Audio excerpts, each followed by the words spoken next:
This is the Eachine FPV kit. It comes with a camera, video transmitter, antenna, and a few wires. And I did a review of this in a different video, and in this video I'm going to show you how I hooked it up to my ZMR250. To connect the camera to the frame, I'm going to be using these M2 by 20 millimeter bolts. If you crash as much as I do, you have a lot of these sitting around, and what we're going to do is use these propeller adapters and use these to space the camera off of the frame. And you just need to pull off the small ones. You don't want to use the big ones because they're too big for the screws. But we're just going to use these small ones. I use the smallest one and the next smallest one. The first thing I'm going to do is pull the camera mount off of my ZMR250 and take the first bolt, and I'm just going to run it through here, turn it over, and I'm going to put on 3 of these propeller adapters in here. And what that's going to do is just going to allow a little bit of space to hold the camera away from the camera mount here. So I'll go ahead and put this through here. Golly, there we go. Once that's through, I'm going to put a washer on and then the nut. Now, if you're going to put washers on your camera, you need to make sure that there aren't any metal pieces around the holes where they could potentially short it out, because you don't want to short out your camera while you're flying. But if you're using this kit, then it'll be fine. There's no metal around them at all. Here, both of them are now finished. And this is the point now where you need to decide how you want to mount your camera. Do you want your camera to be straight, or do you want to lean back a little bit? Now, if you make it straight, that's probably going to be your best FPV experience if you're a beginner. Now, if you feel like you're good, however you define good, I'd put one more in and have it lean back a little bit. Here it is with 3 spacers on the bottom and 4 up here on the top. This makes about a 5 to 7 degree angle on your pitch.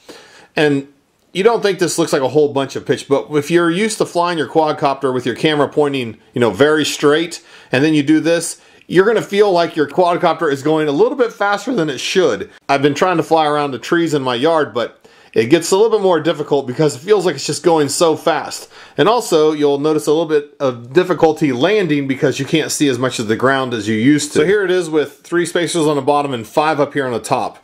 Now this gives it about a 10 degree pitch in the angle of the camera here. Now I went ahead and I'm going to do 5 on this one because my other quadcopter I already have 4 up here, and I'm going to try out 5 with a 10 degree pitch and see what happens. The nice thing is, if you don't like it, you can always take these out or add more in if you want to go that way. So here I got the camera just sitting in here, and you can see the angle is pretty good on this.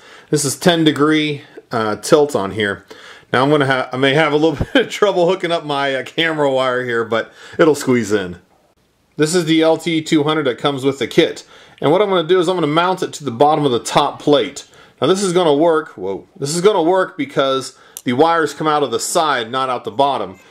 So this is the top plate of the ZMR250. And what I'm going to do is I'm going to mount it right here in this hole. But of course this hole is way too small for this to fit through. So I'm going to drill this out to a quarter inch size hole.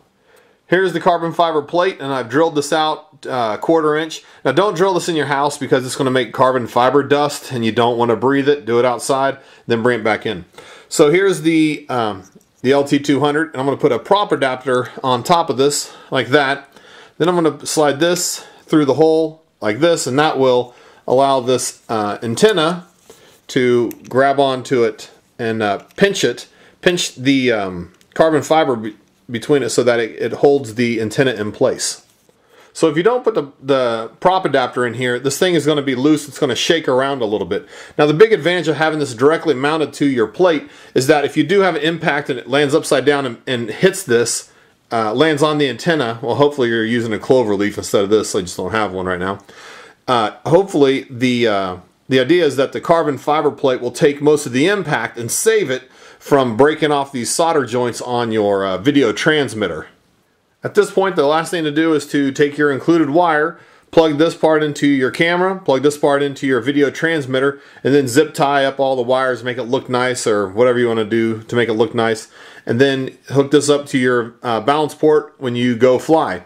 Now on my other one, I actually cut this wire off, and I soldered the power wires directly to my power distribution board. Now the big advantage is that I don't have to connect this every time, and there's no LC filter in here that's doing anything anyway, so I don't know why you wouldn't want to do that unless you just want to be able to pull it off, I guess, or don't want to solder it on.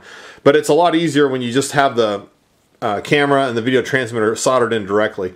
The next thing you probably would want to do is add an LC filter and get a little bit clearer video that way if you wanted to. But anyway, that's how I mounted this. If you have any questions about it, let me know in the comments and I'll try to help you as best I can. Thanks for watching.